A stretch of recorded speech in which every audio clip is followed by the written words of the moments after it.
Welcome to the Encore Audio Archives YouTube channel. I'm Taper Dave, and this is my channel. I've uploaded hundreds of talks here that I've recorded at meetings in West LA, and I've also recorded conventions starting in 2013. I've got a bunch of those up. And Walt and Mary Murray, the original owners of Encore Audio Archives, started the company in the 80s, and Walt recorded Joe and Charlie's and a bunch of stuff down in Vista, California. My sobriety date is June 20th of 1994.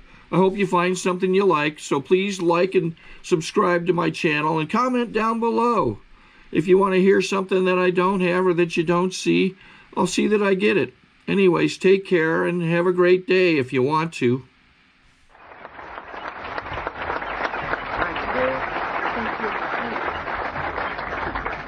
Thank you, Carla. Hi, everybody. My name's David A., and I'm an alcoholic. And only because of God's grace through the miracle of Alcoholics Anonymous am I sober this day, and for this I am so thankful. And first of all, I want to thank the committee for inviting this member of Alcoholics Anonymous to be here this weekend. And hadn't it been a wonderful weekend up to right this moment? And the freedom for this alcoholic to share this alcoholics with you, and you the freedom to share yourselves with this alcoholic. The only thing I know about living sober are the principles of Alcoholics Anonymous. I know no other way to live sober. And since April the 20th, 1967, I have not found any reason whatever to leave Alcoholics Anonymous. To find an easier way to live sober, a more socially acceptable way to live sober, a more fun way to live sober, nor a more exciting way to live sober. Thank God I haven't had to go to one of them action and reaction courses, concentration movements, related disorders institute. When I got to you people, my wife was a related disorder. Hang in there till your drawers fall off, baby. Sexual dysfunction seminars.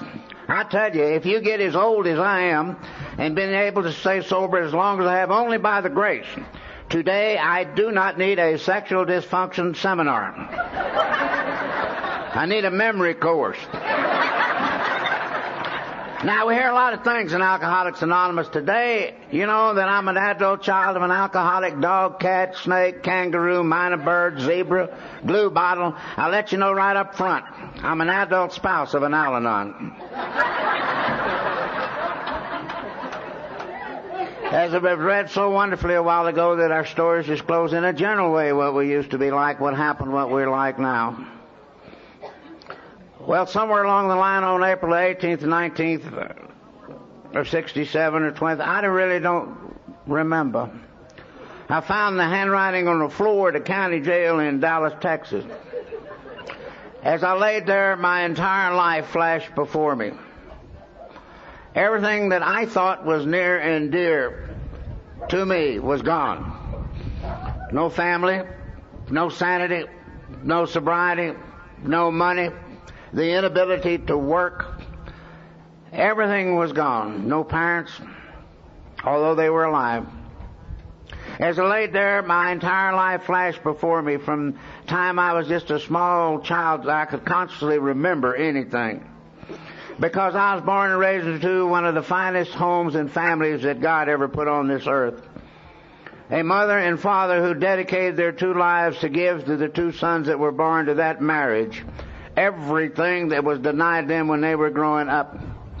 And if one of the sons is going to become an alcoholic, I don't know of a better deal. When you've got a mother and father that's willing to go to every and any length to keep you from hurting, to keep you from suffering, and to keep you from bringing shame, disgrace to the family name, the family heritage, and the family religion. Alcohol was always in that house. It was on the dining room table. It was on the sideboards. It was in the closet. My mother did not drink alcohol. My brother could care less. He's one of the sickest drinkers of alcohol later on that I ever been around in my life. My father would come home every night at 6 o'clock, and right there and then you knew he was not an alcoholic. He'd come in, he'd wash his hands and his face. He'd go to the dining room table. He'd get exactly 1 ounce little jigger. He'd pour in 1 ounce of whiskey in it, throw it down, drink some water, and he'd put the cap back on the bottle and say, "Mama, let's eat." And when we were youngsters, my father used to allow us to taste it, first with a teaspoon, then with a tablespoon for me, and then later on with a shot glass for me, and later on for a half pint for me, and later for a pint for me, and later for a fifth for me, and later anything that was too thin to chew. But he always admonished us that alcohol was good for the appetite in moderation. It was good for one's health. But drunkenness was not. And I lived in that type of environment with a lot of love. When I was 9 years of age, I did something that my mother forbade me to do, and I was injured. And I contracted a very, very serious bone ailment called osteomyelitis. And in those days, this is before all the modern therapies that we have today, and it was a hideous bone disease. Many lost their arms and their legs, and many died. I was fortunate enough I didn't. And here I am at 9 years old, laying in a Catholic hospital with all those little nuns running around there looking like penguins. And I'm the only youngster on the orthopedic ward. And those little nuns, I found out right away that if you hollered and screamed that you were hurting, they'd bring you these elixirs for pain. And all these elixirs, they had alcohol in them. And I was the goofiest little kid, hurtingest little kid you ever saw in your life in that hospital. And I was released, and I was condemned to be a cripple, to be on crutches the rest of my life. And I couldn't run and play with the rest of the youngsters. And I was housebound. So my mother and father decided that I was going to be a concert pianist. And I didn't want to be a concert pianist. I wanted to be a cowboy, and I wanted to be a baseball and football player, and I wanted to do all those things. And I'd watch the youngsters play, and I'd get into Daddy's whiskey, and I'd start drinking it, and that leg looked like it was getting better. I had a boyfriend whose father had a business on Skid Row. And Jack said to me one day, "David, you are so miserable at home. Why don't you come down? We'll park you on an empty apple crate, and you can help count the trucks as they're being loaded and unloaded." And off I went. And I went on my first Skid Row in my life, and that was to be one of 3 that I was to live on in my lifetime. One for over 6 years, one for over 4.5 years, but the last one for the 14 months was the toughest. And I started drinking bay rum and wine. That was the standard fare. And later on, as I grew older physically and get more money in my pocket, I could go from that bay rum and that wine to that good stuff, and come back down from that good stuff down to Gypsy Rose and Thunderbird. Now, I don't know about anybody in AA or any place anywhere in the world. I wasn't drinking it because of the price of it. I wasn't drinking it because it was the smell of it. I wasn't drinking it because of the taste of it. I wasn't drinking it because it was sociably acceptable. I wasn't drinking it because it made me a better me or a worse you or better you or worse me. I did it because I liked what it did to me when it got in and down and through me. And I liked what it allowed me to do to you or against you when it got in and down and through me. And little did I realize that the first drink of alcohol I took, it affected my head. That said, "David, you are going to take a drink of alcohol to once again renew that initial effect." And right there and then, I did not know it, but it was the beginning of a problem. That's the reason why we're called problem drinkers, because we're working on the problem and not on the solution. And I started drinking that bay rum and wine down there, and I learned a lot of things down on Skid Row. Never get your back up against a wall that didn't have a back door window you could jump out of. If you eat or smoke, keep both hands free so you can hit and run. I've always been 5'6". I was born 5'6". And I'd drink that juice and I'd be 7 foot tall. I've had hundreds of fights, never won a one. My nose has been where my navel is. My navel's been where my rear end is. I've been all rearranged. When I was 14, 15, 16 years of age, I ran off and joined Ringling Brothers and Barnum Bailey Circus. Now, back in those days, the Ringling Show was the finest and largest under canvas in the entire world. It would have been a thrill for a youngster to go down, you go with the circus with all the wild animals and the clowns and the aerialists and everything in this God's world. But I didn't go for that reason. I went because you can drink and you can fight. And I look around here and I see a lot of drunks, and y'all don't look like circus drinkers to me. I learned the most beautiful concoction to drink in the circus that's ever been devised by a man, called Green Lizard Circus Style. A tremendous drink. Elixir of sodium bromide and Lucky Tiger hair tonic. Well, it's better than them daiquiris. Martinis. Oh, yeah, Southern Comfort floats. Yeah. If you're going to drink, drink. You don't play with it like a gun. You either put it up or use it, one of the two. And I didn't know this. And I'll tell you, we used to drink that stuff, and we'd see Bambi and those animals in Technicolor and long before Walt Disney ever put them on screen. And I'm trying to live 3 codes of living. I'm trying to live the code of living that society was demanding I live, and to go to school and become a useful human being and be of service to my God and my country and my fellow man, and not end up in jails and in goonie roosts and in alleys and sleeping on steam grates and in cardboard boxes and garbage pails. And then I'm trying to live the code of living that my mother and father wanted me to live. And they had all the money. And if you had already been all the trouble I had been in and getting ready to get into, it takes a lot of money to get you out so you can get back in it again. And then I'm trying to live the code of living that alcohol was demanding all my life. And you're way ahead of me. You know which one won out. But when my mother and father would find me and they'd drag me back and they'd put me back in school, but my body was in the classroom, but my head was out there. Because as a youngster, 10 and a half years of age, I experienced things that many youngsters never would experience, never will experience. On that first Skid Row down there, life meant nothing. Absolutely nothing. You'd step over people with their throats cut from ear to ear, and just like it was just every day, every minute, every second. And the best way I can describe that existence down on Skid Row is just bodies and feet. You don't care if you live, you don't care if you die, you don't care if you eat, you don't care if you don't eat, you don't care if you bathe, you don't care if you don't bathe, you don't care if you work, you don't care if you don't work, you don't care if you see your loved ones, you don't care if you see them, you just don't care. Now, an alcoholic cannot stay on Skid Row. An alcoholic has got to get off of Skid Row, because an alcoholic will lie about that alcoholic's drinking. That alcoholic will hide that alcoholic's bottle. And I'll tell you right now, if you hide your bottle down on the row and don't share it, you're not long for this earth. I don't mind telling you. As I said, it didn't have to be there, but it was my own choosing. Everything that happened to me in life, I'm responsible for it. Everything bad, everything good in my life, I'm not responsible for it. I've come to find out in AA that God is. Nothing more, nothing less. And my life is only good in proportion to my willing to give myself to this simple program, which is nothing more than God as each of us understand Him. You take God out of AA and there's no AA. There is no Alcoholics Anonymous. God is. And I didn't have many, many years before I can learn this. And because the reason my head was out there and my body was in the classroom, because I was not through drinking. I was not through drinking. When I was with Ringling, I drank with the most delightful drunks I ever drank in my life. It's the only bunch of drunks that I drank with that I was taller than them.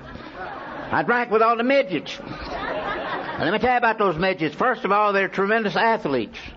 And when they get drunk, they get wilder and meaner than any junkyard dog you have ever been around in your life.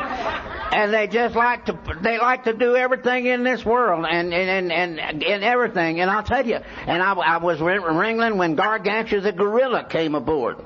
And I was with him when Tom Mix and his trick horse Tony ran the Wild West show. And God, it was something else. And those midgets, they taunt the animals. They'd get drunk, and they were tremendous athletes. And one day, this was the one that almost got me murdered. And they decided one day that they need to have a playground. So they decided they need to have a slide.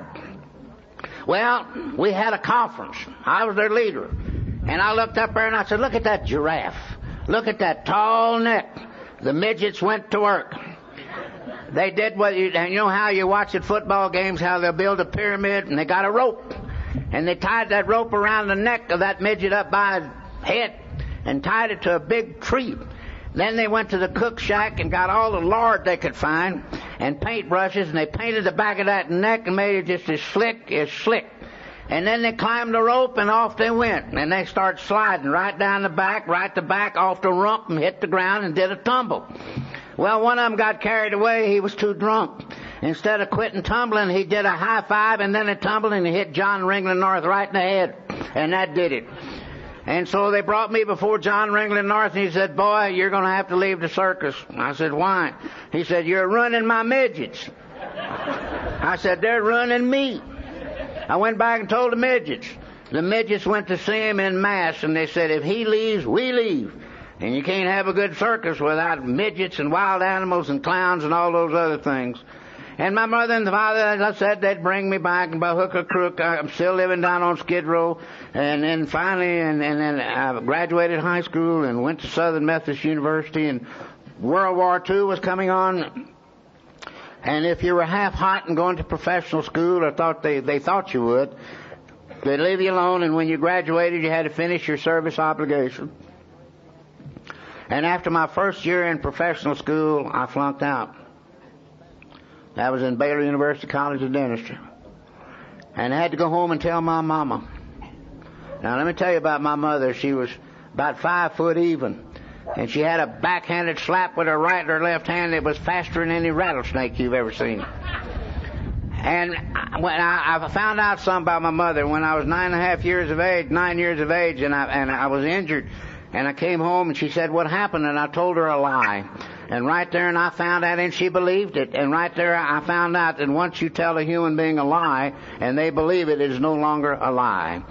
And I went home and I told my mother about flunking out of school. And she said, what happened? And I said, well, them people don't like me, and they don't like our kind. She said, they cannot do that to my boy. And when she said that, I knew I was going to be back in school in 2 days. And she turned to my father and she said, get my boy back in school. And 2 days later, I was back in school. And I'm still living down on Skid Row and drinking. And then I began to do the most dangerous thing that our kind can do, and that's think. Drunk, sober, or dead. And I got to thinking, well, if I got married, then I would be a husband. And I'd have some responsibilities, and that would give me an incentive not to drink as much. And I'd met this wonderful gal, and we decided to get married. I said, now, wait a minute, woman. We're going to have to get married under certain conditions. And she said, what's that? Your parents are going to have to pay half our living expenses. My parents are going to have to pay half our living expenses. And you go to work, and I'll go back to school. And we were married under those kind of conditions, and that's paradise for a drinking alcoholic. You don't have to do anything. Somebody feeds you. Somebody clothes you. Somebody gives you money. Somebody bails you out. God, it is heaven. Absolutely heaven. And I'm still down on Skid Row, and I'm fine by hook or crook. I finally graduate. But let me tell you something. And I opened up my first dental practice, and I began to make more money than there was money. I put the money in my right hand pocket, steal it with my left hand, stay drunk, didn't pay taxes. Dude, who's got time to do all those things when you're drinking? And so it was on the last Sunday in August, 45 years ago, that a group of fine, sober members of Alcoholics Anonymous invited me to come to an open meeting at the Suburban Group in Dallas, Texas. The Wednesday before that Sunday, I stumbled into one of Dallas's more affluent barbershops. And I fell in this chair at this manicure table. Now, I was moat myself that morning. Now, being moat myself in those days meant that I was drinking and I was drunk, but I wasn't too drunk. I could sit in a chair for about 10 minutes without falling out of it. I could navigate to and from the men's room and go out and get me another bottle of alcohol. I sat down, this old ugly gal looked at me and she said, David, and right there and then I should have known something's wrong. She didn't call me doctor. She said, David, I belong to a deal called Alcoholics Anonymous. And I have not had a drink of alcohol in a year. And I looked at Edith and I said, you are a liar. Nobody stays sober a year. A day, 2 days, 3 days at the most, not a year. But Edith said, no, I haven't had a drink in a year. Now, Edith looked like a drunk ought to look like. Sort of a female-looking Clint Marr, you know. Her face wasn't real pretty. It looked like a truck had run over it. And then back over it to see if it done a good job. She had big bug eyes and gaps in her teeth, and her nose had been broken so many times it just leaned on the left side of her face. Now, this is back in the days before the gals used to wear pantyhose. You used to wear garter belts to pull their drawers down and hold their socks up. And when she was drinking, hers always dropped down and trailed behind her uniform. She'd trip and fall and drop all them manicuring bottles. And back in those days, the ladies used to wear hose with the seams up the back. You could always tell when Edith was drunk. The seams was in the front and the front was in the back. Now, the best way I can describe Edith's looks is a drunk. In our part of the country, if your car happens to be caught out in a hailstorm and is pretty badly beaten up, right when you get your insurance check, some wise brother said, don't cash that check. Cash it for yourself. What are you going to do about them dents? Oh, let your car sit out in the hot sun for about 4 or 5 weeks, and all the dents will pop back out. Her dents never pop back out. But God, she's a great gal, and when Edith had told me she hadn't had a drink of alcohol in a year, that got my attention, because I drank alcohol with Edith. And when Edith was drinking, she had the reputation of being a mean, incorrigible, nasty, fighting woman drunk. She always carried a black purse with 2 pints of whiskey in the purse. She'd kill you if you got in that purse. She could outdrink any man, on the moon, in the moon, around the moon, any place in this world. She's always the last one there. Everybody else has either been hauled away by the police, laying out, passed out, drunk, but not Edith. Not Edith. And so when she told me that, I watched her. I watched her that morning. I noticed a change. First of all, I noticed when she was giving me my manicure, it was different. She was buffing my nails instead of my knuckles and my shoulders and my elbows. I looked up at her face, and it was amazing. Her lipstick was on her lips and not her eyebrows. And I sniffed her, and she didn't smell halfway between an Avon woman and a whiskey bottle. She did not grab her purse and say, now I'll be back in 10 minutes and maybe show up 11 months later. But I noticed a real change, and the change was in her eyes. In Alcoholics Anonymous, we have 2 kinds of eyes. We have those sad, sad, sad, sick eyes. And then we have those happy, dancing, laughing, sober, sparkling, living eyes. Oh, yes, we got another kind of looking eyes in that glassy look. They'll get up behind one of these things and say, I haven't had a drink of alcohol, you know, and then fall over. But her eyes were sparkling, and they were jumping, and they were laughing, and she looking like she was having a lot of fun living sober. Then she turned to another manicurist in the shop by the name of Moina. And she says, Moina is my sponsor, and she has 15 months sober in Alcoholics Anonymous. Well, back in those days in AA, when I came to Alcoholics Anonymous, anytime we talked about or mentioned our sponsors, it was with reverence, because we respected our sponsors. I respect my sponsor today.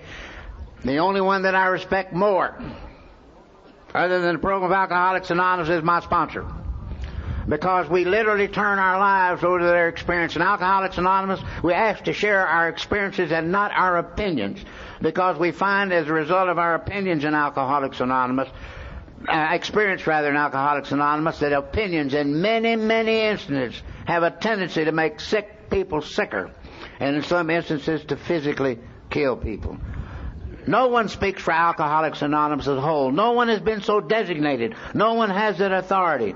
All we have to do is share one thing, our own experiences of what it used to be like, what happened, what it's like now. We have no right nor authority to play with anyone's emotions. We have no right or authority to play with anyone's heads. We have no authority to play doctor in their life, God in their life, banker in their life, lawyer in their life. Didn't make a doggone bit of difference. Everything in Alcoholics Anonymous doesn't precede spiritual well-being. It follows spiritual well-being. But I had many, many years to go before I realized this. I certainly did. And I drank a lot of alcohol with Moina, and I said, Moina, you're a bigger liar than Goofy over here. I said, Moina, we had a drink not.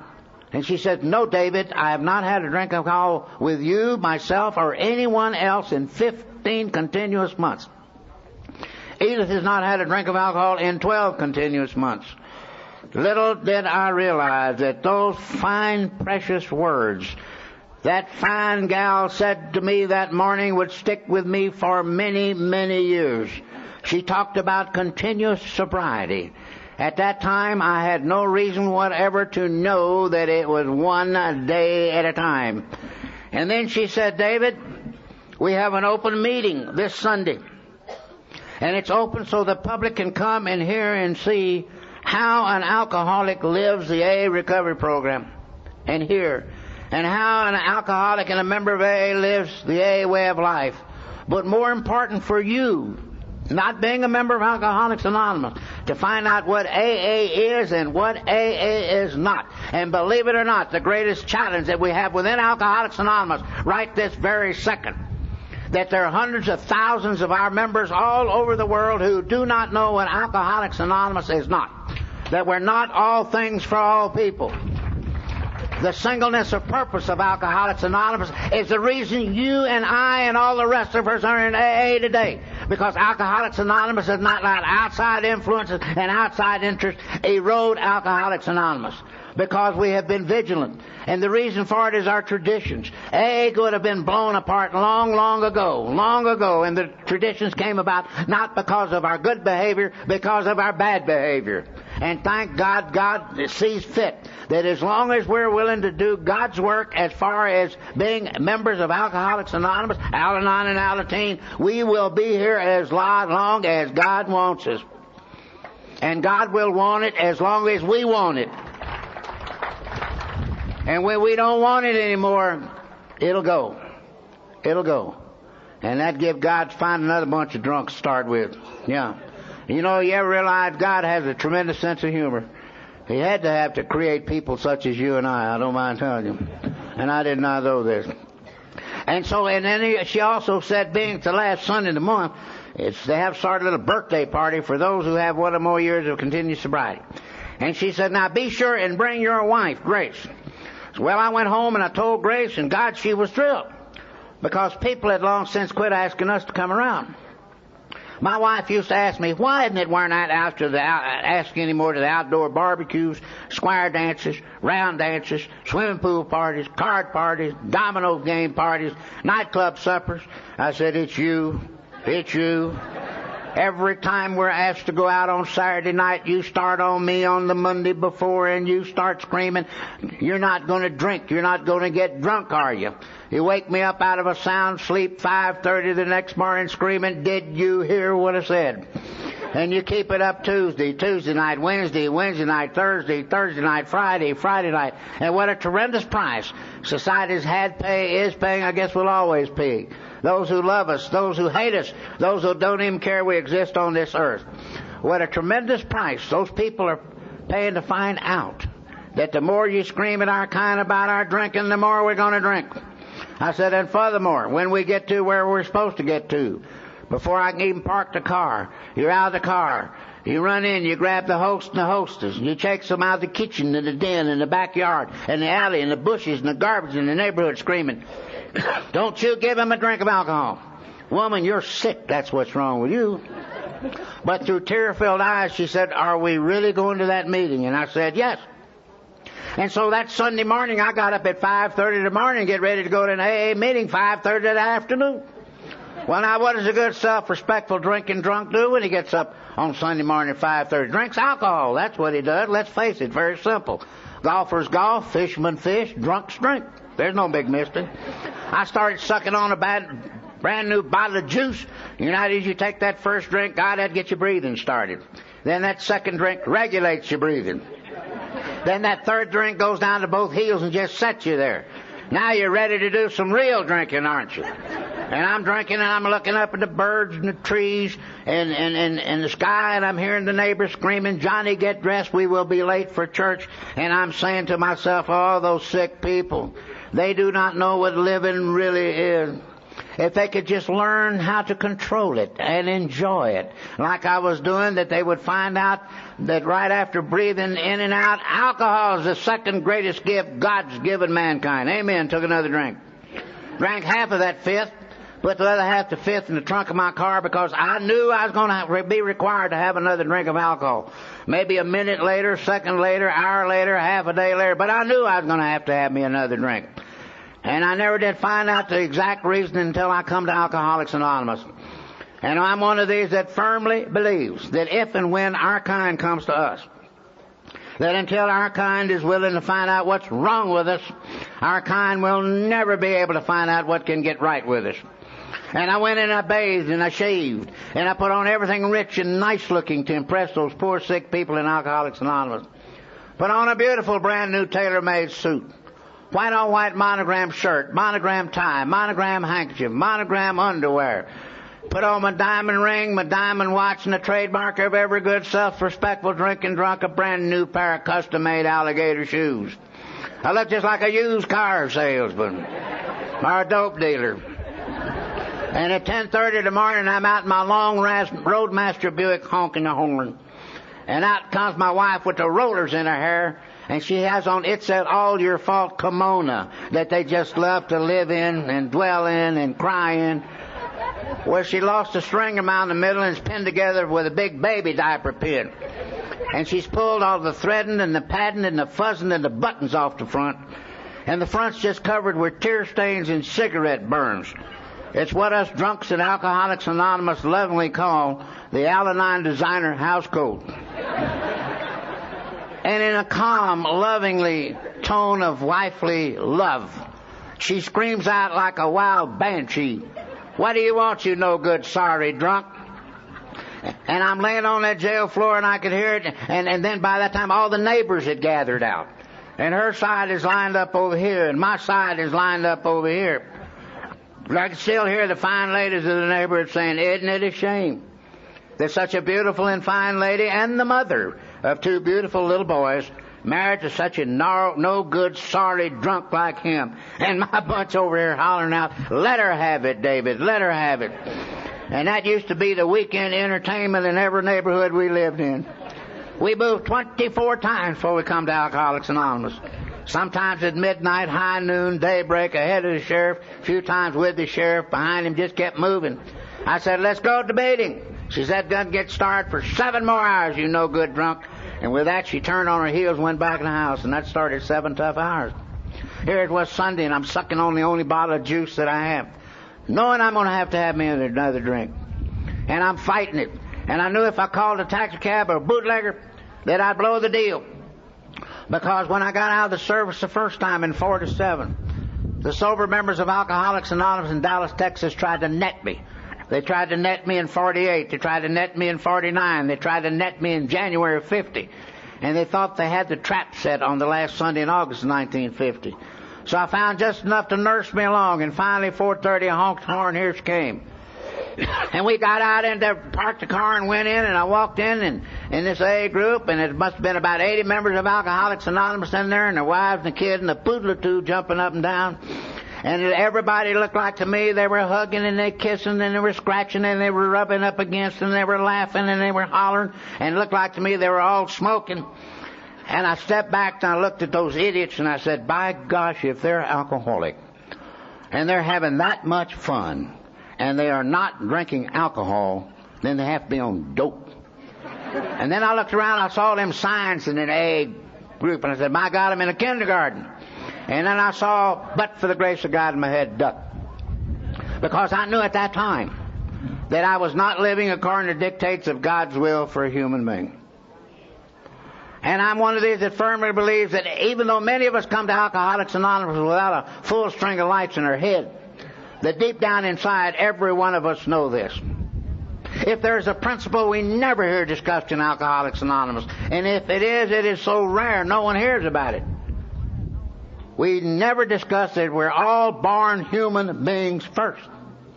We get so carried away about syndromes and when we cross the invisible line. Now you tell me, when do you know you cross the invisible line? When it's invisible. We've been crossing that line every time it became a problem to us. All we did is just come better at crossing the line. And we never did back away from it.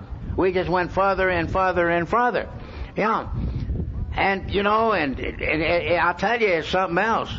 And, you know, and then because every one of, Bill writes a tremendous line in our book of Alcoholics Anonymous, that deep down inside every man, woman, and child is the fundamental idea of God. Call it whatever you want to. That's what makes AA all-inclusive and not exclusive. That allows everybody to be a member of AA, atheists, agnostic, true believers, Protestant, Catholic, Jew, those who believe in Buddhist, and those in Zen Buddhism. That allows the Muslim. It allows those who believe in Confucius. It makes no difference, no difference. We're all the same on the inside, every one of us.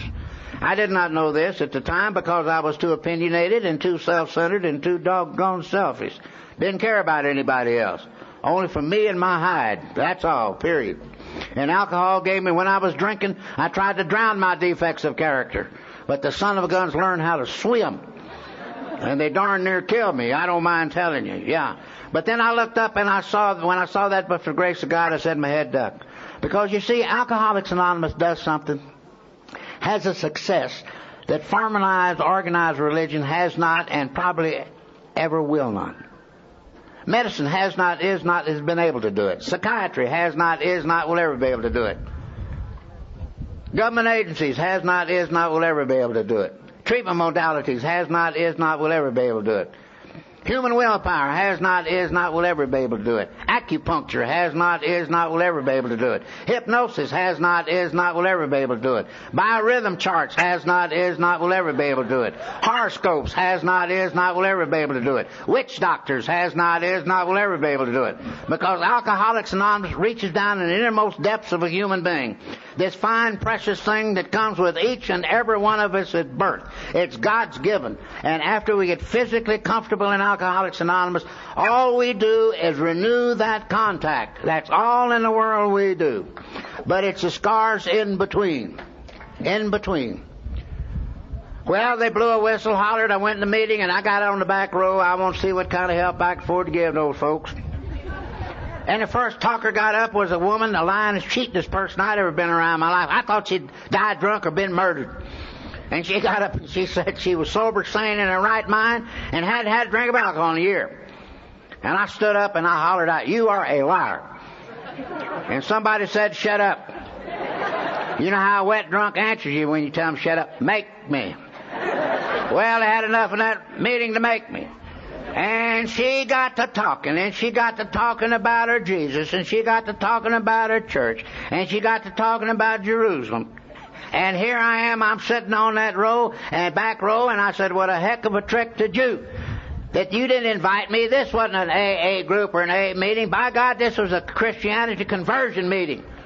And this is a dirty trick to bring a Jew in here, and you're going to try to make a Christian out of him." And he said, "By God, if this is what you were, I needed to drink real bad."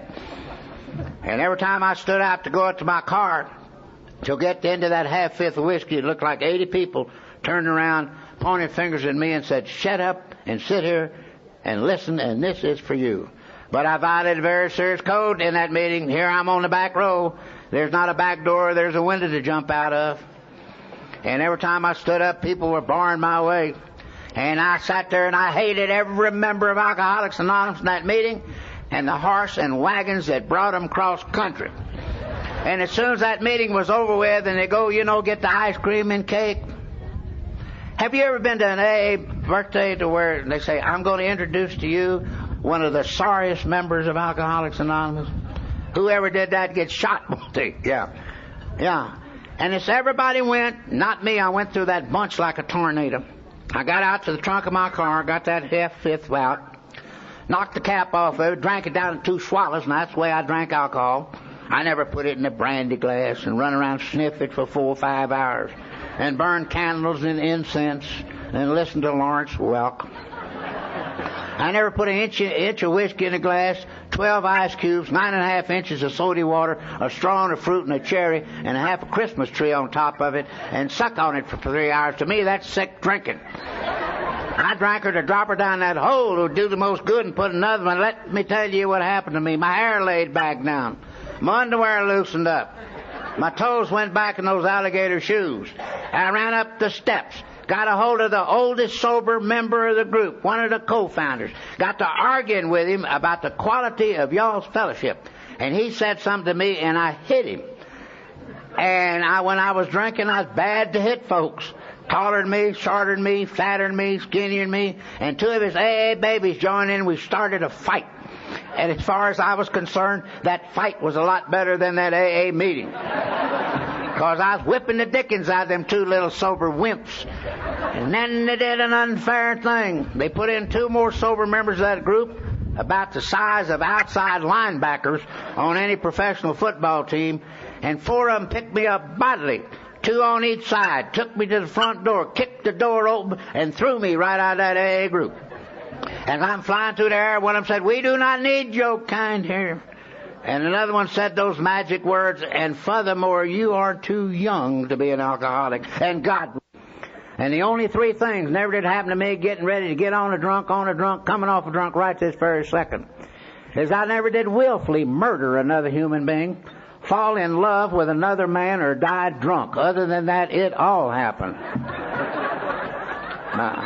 Of course, I guess blackouts don't count, you know.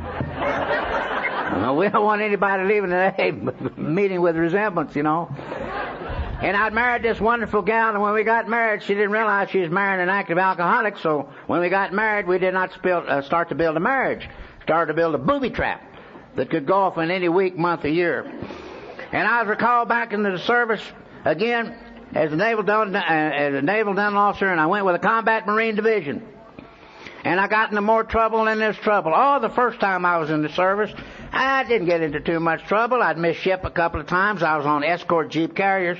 And you don't know what it is to be drunk and unsteady of balance, and you fall off the fantail of a battleship. And that sucker is in dry dock. I fell off the fantail of the New Jersey twice.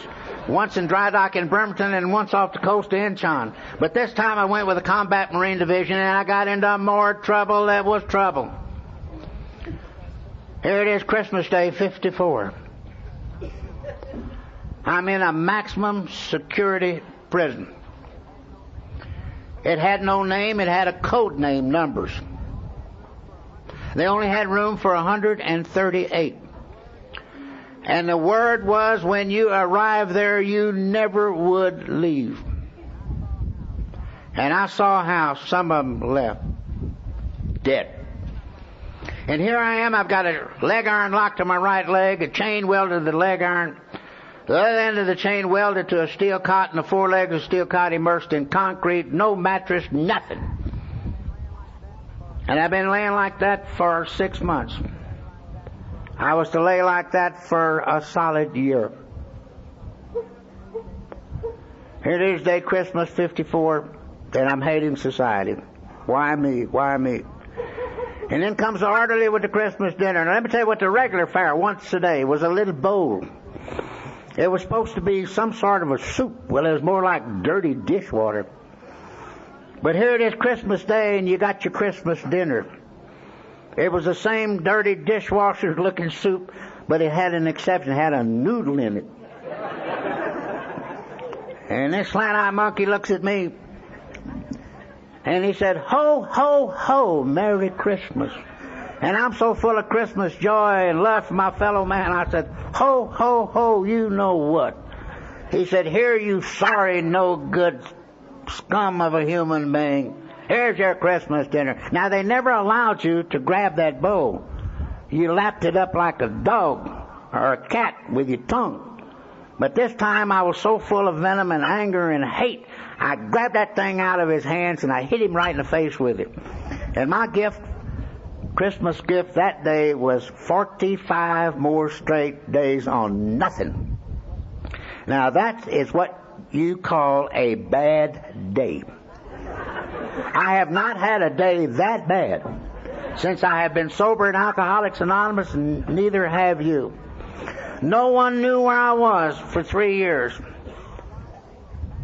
My wife and family called it total desertion.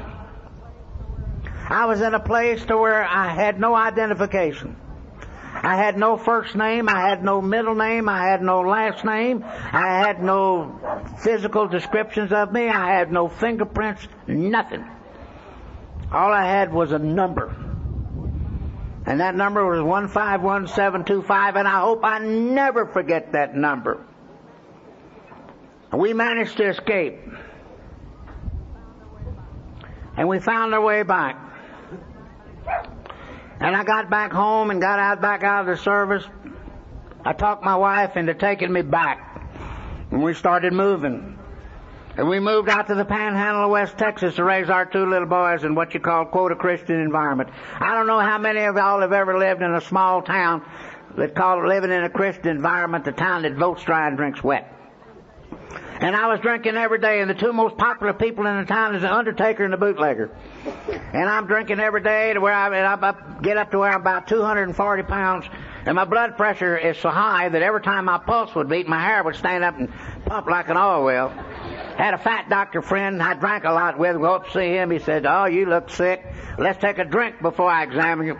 Then he puts the air around my arm and runs the air up. And before he starts letting it all the way down, he said, "My God, David, it's a miracle you're alive. Your blood pressure is so high." Then he says, "The reason your blood pressure is so high is because you're so fat." And then he says, "The reason you're so fat is because you eat so much." That was not the truth. I was bloated. Then he says, "You do not have any guts, you do not have any willpower, and I'm going to have to give you some help." And he wrote me a prescription for 60 of the most beautiful capsules I've ever seen in my life, called Nemudons. He said, "Take them as directed." I said, "Doctor, would it hurt if I drank a couple of beers while I took those beauties?" He said, "I do not believe it will hurt you." He never should have told me that.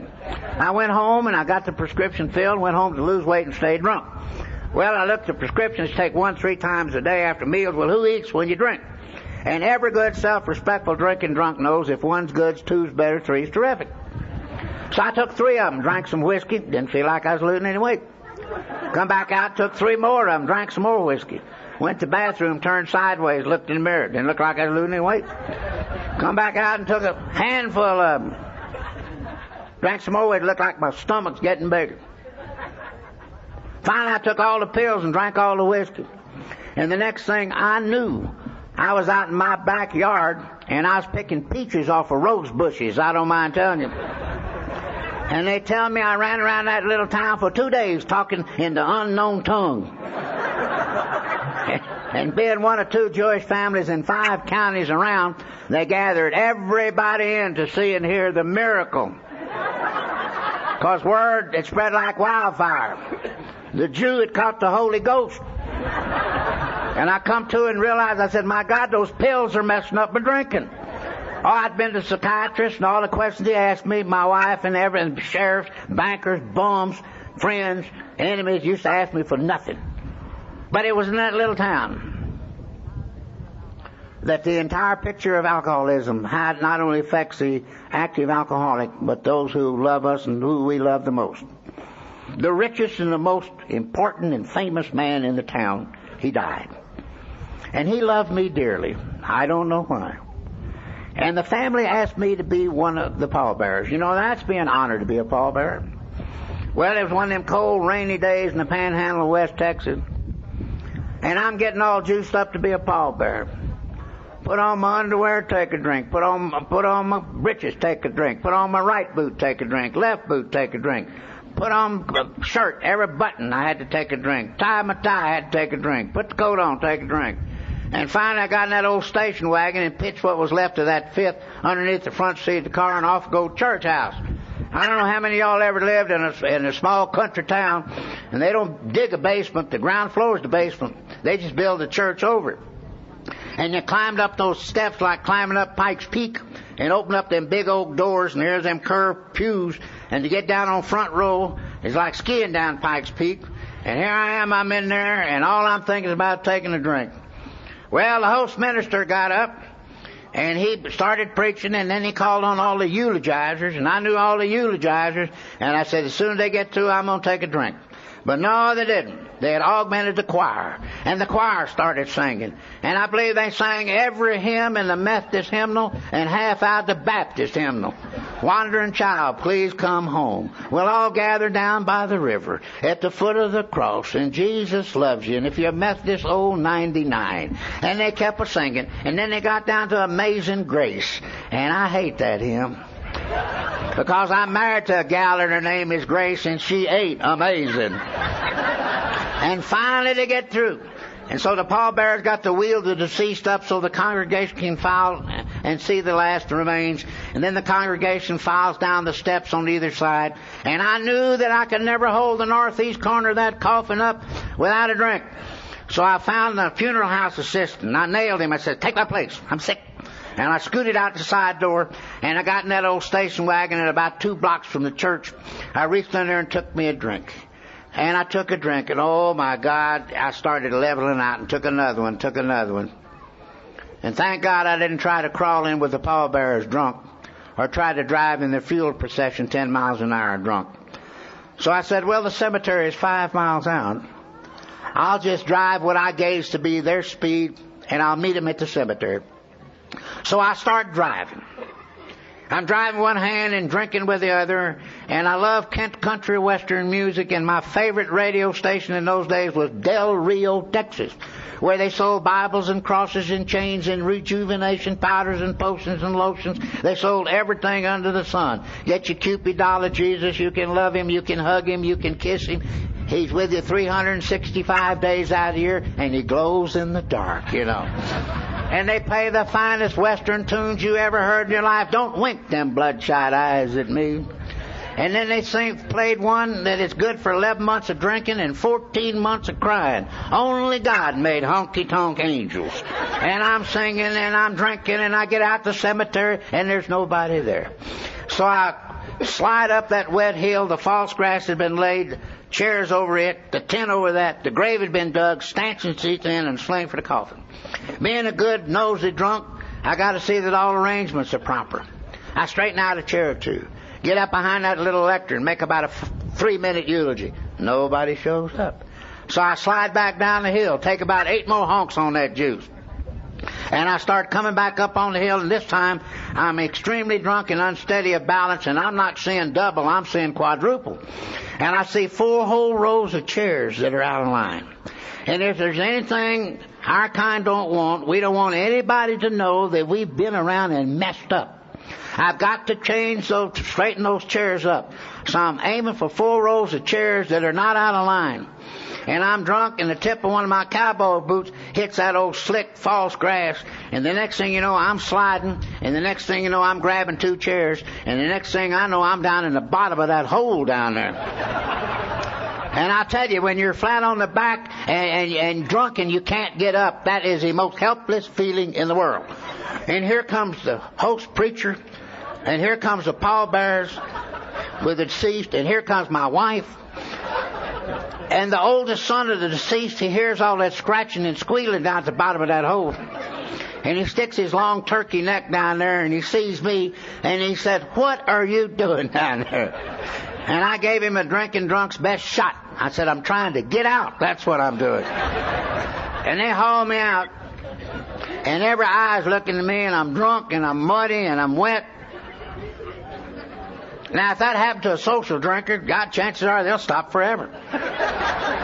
Too embarrassed, too ashamed. Not me, I'm an alcoholic. And drunk at that. I could see the looks in the eyes of the people who I love the most and who love me the most. I could see the look of total embarrassment, of shame and disgrace, utter befuddlement, disbelief. But I saw the looks in those eyes, the look that all of us have seen in the looks of the eyes of those who we love and who love us the most. Not only before we come to AA, but in many times after we come to AA. Although those eyes do not audibly say these words, those eyes look these words. Oh no, not again. And I said to myself, let's get these services over with so that I can go get me a drink of alcohol to erase from my innermost consciousness the looks in the eyes of the people who I love the most, who love me the most. And when those services were over with, I didn't go out and take me a drink of alcohol. I got a box of alcohol. And I didn't come back to that town for 3.5 months. But the ridicule and the shame that my wife and our 2 little boys had to endure was almost too much for their sanity. And we had to move away, and we moved back to Dallas with a wonderful opportunity. But I'm taking me with we. It's not long before I'm down on that last Skid Row, sleeping in 55-cent a night hotel rooms and emptying wine bottles. I went home once the last 11 months I drank. I walked in and Grace looked at me and she said, "Do you have to drink and do the things that you do?" And I said, "Grace, why don't you find another man that'll marry you, that'll be such a good husband to you? You're such a fine lady. That'll be a good father to those 2 boys. I cannot function as a son. I cannot function as a husband. I cannot function as a father. I cannot function as a professional man. I'm going to die drunk." And I brought my bottle out and I went to proceed to try to kill myself. And here I am laying on that jail floor. I got to the point in my life where I couldn't stay sober and I couldn't stay drunk and I couldn't kill myself and I couldn't stay alive. And me didn't want me as me was, but me was going with me every place me went. I didn't scream, I didn't holler, I didn't pledge, I didn't promise. I put no conditions on it. I just simply said, God, help me. And when I said, just God help me, with no conditions, deep down inside me kept coming these words. Continued sobriety, Alcoholics Anonymous, continued sobriety. And I said, if I ever get out of this jail, I have to find those members of Alcoholics Anonymous. And how I got by that old sheriff, I don't know. Because he told me the next to last time that I was out of his jail, I was being let out. He said, boy, if you ever show up my jail again for drinking or drunk or doing the things you do, I'll have you put away to where you'll never bother another human being, bird, tree, dog, or rock. You understand? I didn't hear him. And how I got by him this time, I don't know. I started looking for the members of Alcoholics Anonymous. I found out Edith, the gal who asked me to come to her first year birthday. She had passed away. She's continuously sober. Her sponsor, Moena, had moved to West Texas. After I was 9 months sober, she moved back to Dallas. She became secretary of our group once again. And she went back to manicure, and I used to see Moena every Wednesday morning. 8 o'clock is my manicurist. And in 1986, Moena passed away. And if she'd lived 2 more months, she would have been 37 continuous years sober in Alcoholics Anonymous. The only human being that I could remember of that meeting was a man. He was sober 8 years. He went back to drinking for 8 years. And I didn't know whether he was in AA or not. I'd heard he was drinking. But I took a chance. I called him up. Now here was a man that was tremendously affluent, well known all over the world. It was almost impossible to reach him by phone. You had to go through a bank of secretaries. And this morning when I called, his secretary said, just a minute. And W.O. got on the phone. And he said, what do you want? I said, W.O., are you still interested in Alcoholics Anonymous? He said, yes, I am. Then he said, who is it for? I said, it is for me. He said, well, we have a meeting tomorrow night. Let's just go and get it over with. And don't you take a drink of alcohol today and call me at 7:30 in the morning. Boom, and he hung up, and that's all he told me. And after 37 and a half years giving it the best shot, well, it was cold turkey. Well, it's more like frozen buzzard, if you want to know the truth, man. I started walking and shaking out of drunk. 7:30 in the morning, I come to, I was sober, and I didn't have a belly full of tranquilizers nor a prescription for 500 more. I called him at 7:30. He said, are you drinking alcohol? I says, no, sir. He says, do you really want to come to an AA meeting? I said, more than anything else in this world. He said, don't you take a drink and call me at 3:30 this afternoon. Boom, and he hung up. That's all he said. Start walking and that shaking. And finally at 3:30, I called him again. He said, are you drinking alcohol? I said, no, sir. He said, do you want me to come get you? And being about as humble as Hitler, I said, I'll get there under my own steam. And he told me where to go. And he hung up. Well, I was in a terrible predicament. All the clothes that I owned, I had on. A pair of old thermal underwear, an old gray sweater with the elbows out of the elbows, and an old pair of flannel pants with all my possessions in my pocket. Didn't have any socks, but I hadn't lost quite everything yet. I had a pair of beat-up old alligator shoes. And the only money I had was 30 cents. And that was all that left from the last blood I'd sold to blood bank to buy wine. And when one comes to AA in that shape, one is not doing very well, I'll tell you. And I looked in the mirror and I looked to straighten up and said, I can't go to AA looking like this. I'm a professional man. And I heard that my wife had thrown out all my clothes. But I called her up. And I said, Grace, she said, who is this? I said, me. She said, what does me want? I said, Grace, do you happen to have one of my old suits? She said, yes, I have one, and it is to bury you in. I then asked her the most foolish question I ever asked in my life. I said, do you mind if I borrow it for a little while? I'm going to an AA meeting, said, another one of your lies.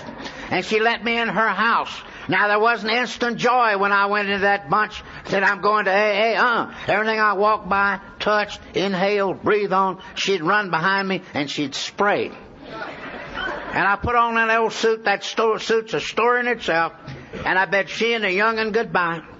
And got into a Mustang that the bank was looking to repossess it, but they couldn't recognize it. It looked like an accordion.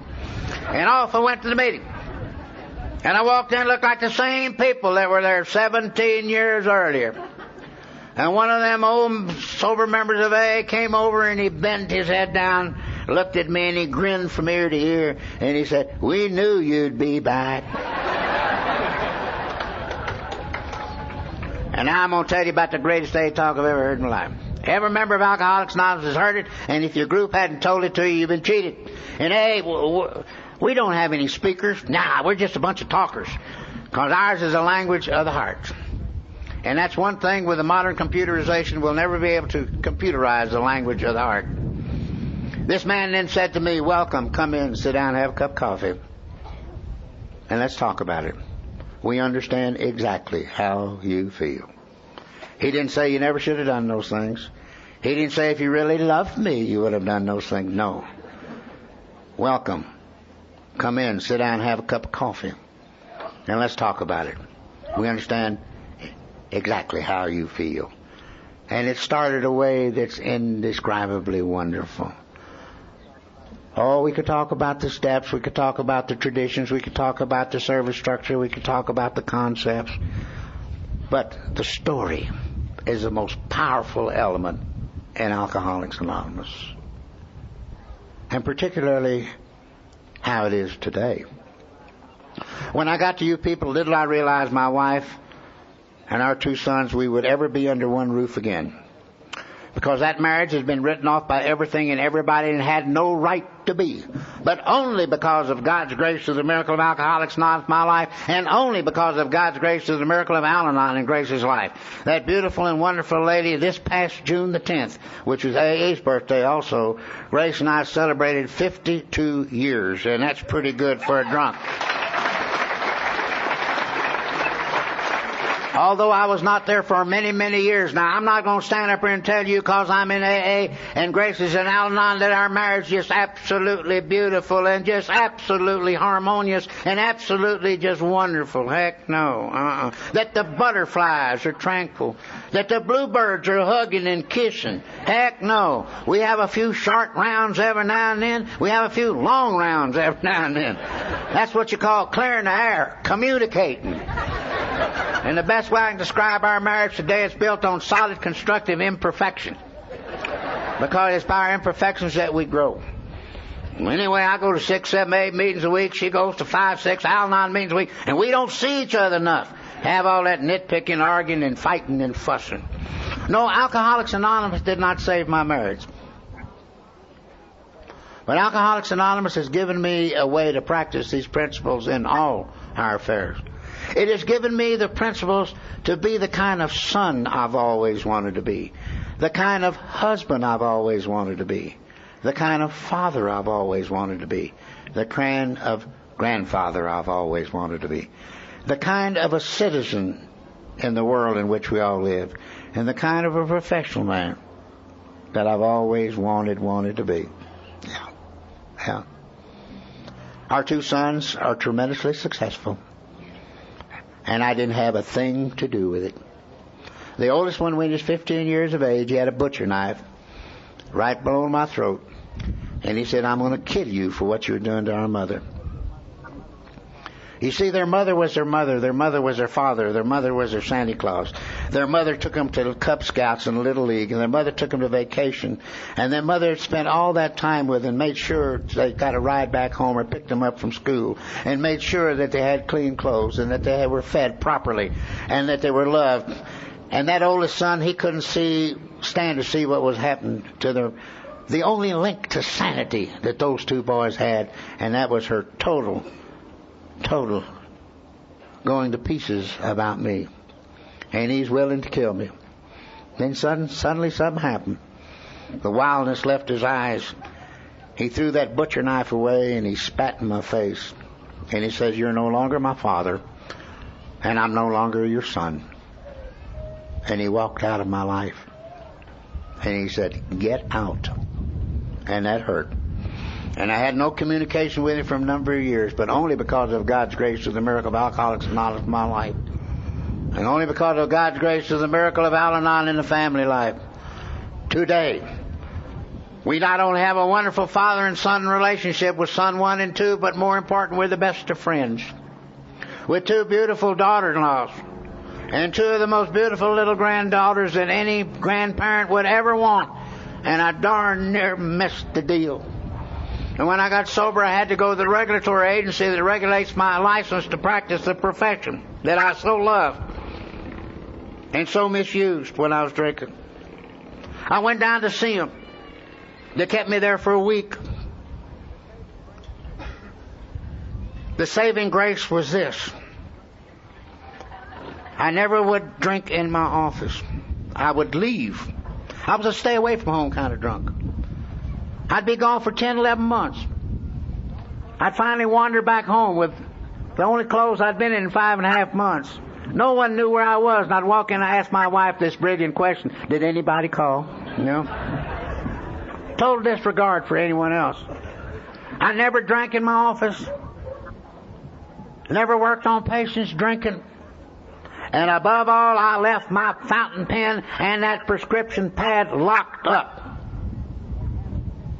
And never misused it. And haven't misused it today. I haven't misused it. And as long as I remain my sanity, one day at a time, came to believe that a power greater than I have sense enough to realize who we are and what we are. In the first step, a mental obsession so powerful that condemns us to drink against our own will, and the physical nature of the illness condemns us to die if we continue to drink. And what are we going to do about it?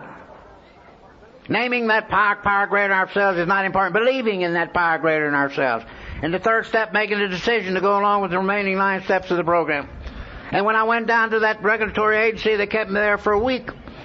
And said, "We're going to let you go back." And I've been back ever since. Now, you've heard only the nicer parts of my story.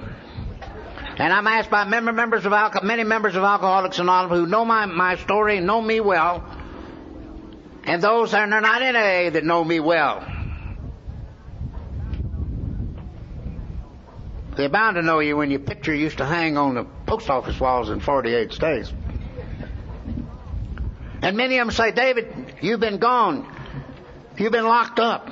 How did you ever get through school?" Well, I was my high school valedictorian in high school.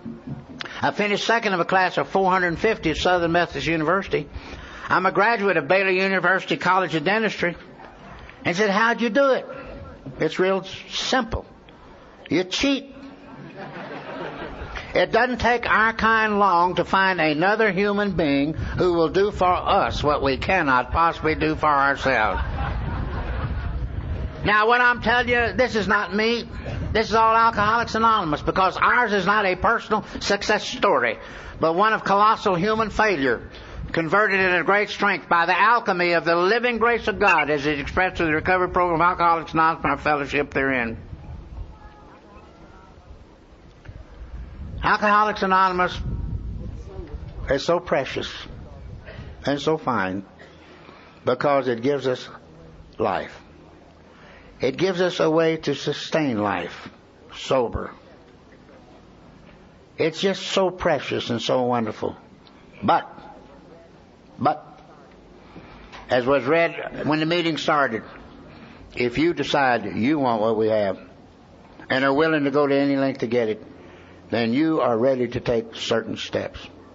And going to any length to get it means only one word: surrender. Total surrender of self through the miracle of the recovery program of Alcoholics Anonymous. And everything happens to us in direct proportion as how totally we surrender and totally, completely give ourselves to this simple program. But we do it one day at a time. No more, no less. Then the days grows into weeks and the weeks and the months and the months into years.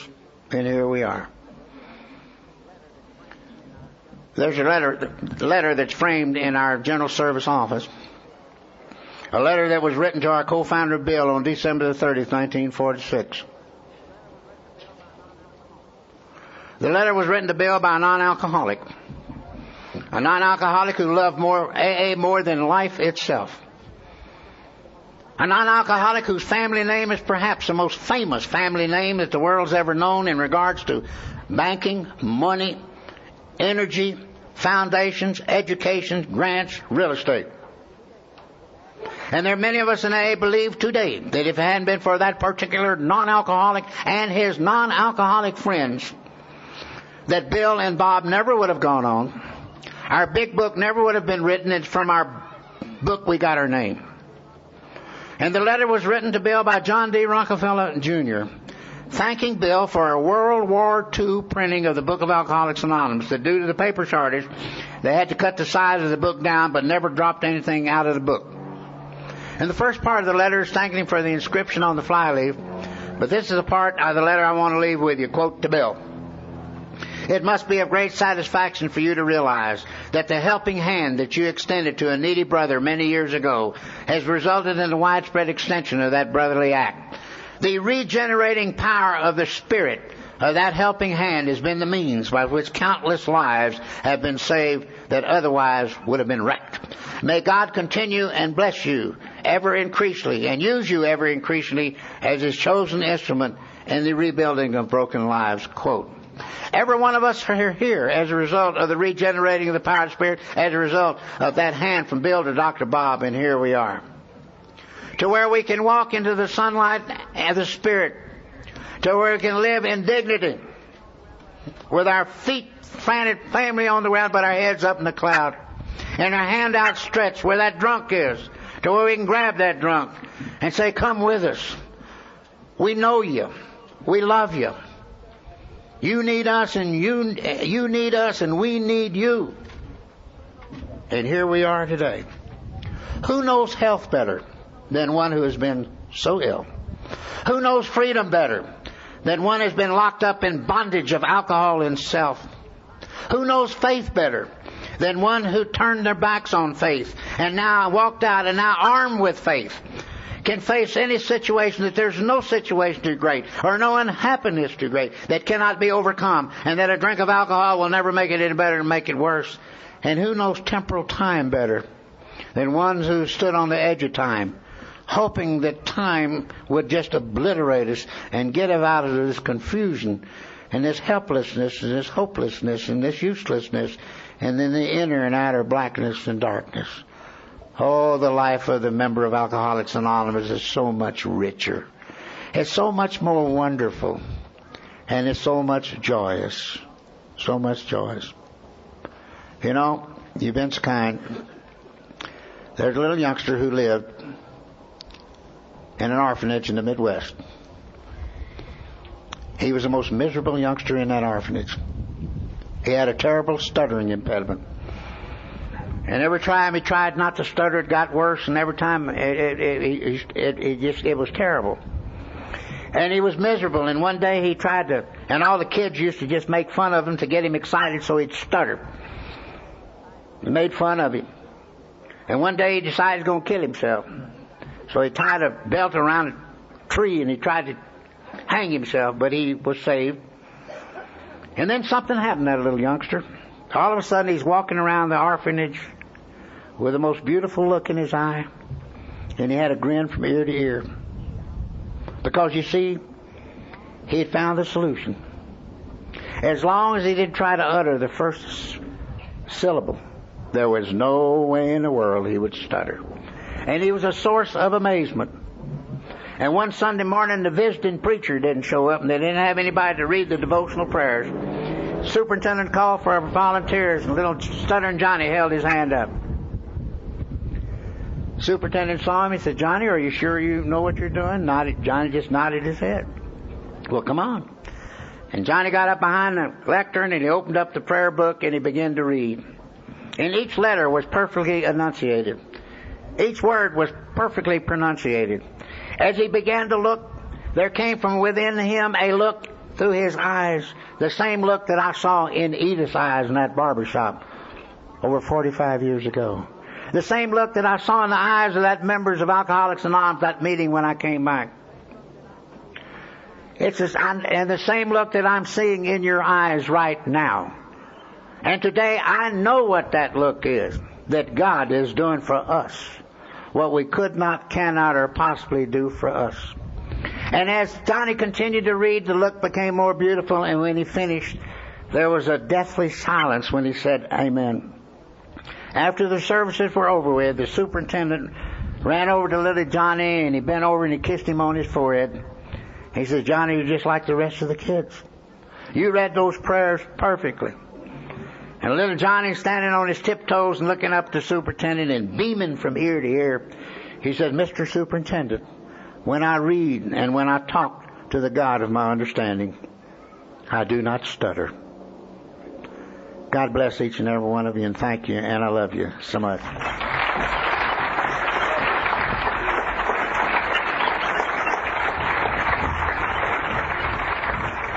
Sorry to interrupt your viewing. Taper Dave here. Just wanted to take a second to ask you to like and subscribe to my channel. Let me know if you like what you're listening. I've got some very good talks here, and this one's a great one. Just curious, do you think this is better than Zoom? Tell me what you think.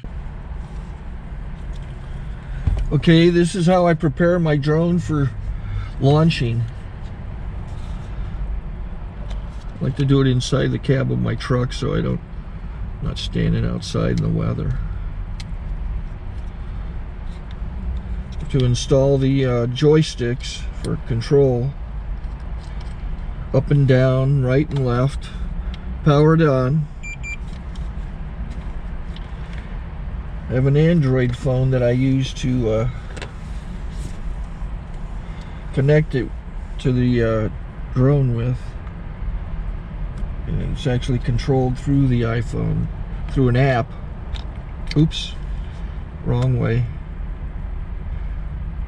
It's actually controlled through the iPhone, or through this Android phone, through the app. It's actually controlled through the Android phone, through an app, and you connect it through this short connection right here.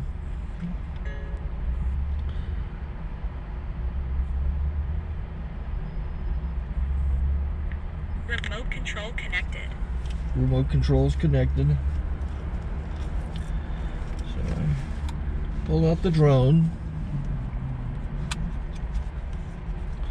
I have to extend the legs. Long legs extended first, then the short legs. Remove the gimbal protector. Set that aside, then power it on one short burst, then one long burst. I lay it down. So I have to go to calibrate. So the drone's not connected yet. It shows you here as this drone gets disconnected, even though the remote's powered on. So the drone has to establish it's connected. So I go into the app to calibration mode. First I'll calibrate the remote controller. Start calibration. Out, in, out, in, up, down, and then this little wheel is to control the gimbal. So it's calibrated. Go to gimbal calibration, start calibration, and then it calibrates the gimbal. I don't know if that shows up. The gimbal's moving all over the place. Changes, you can see it on the video. And I'm calibrated to take off. It's acquired 7 satellites at the moment. There are 26 satellites up in the sky, which it has to acquire before you can take off. So it's connected. It's got enough satellites. This is white.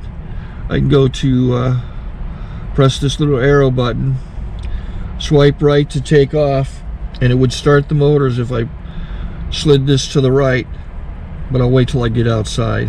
Don't want to do it inside.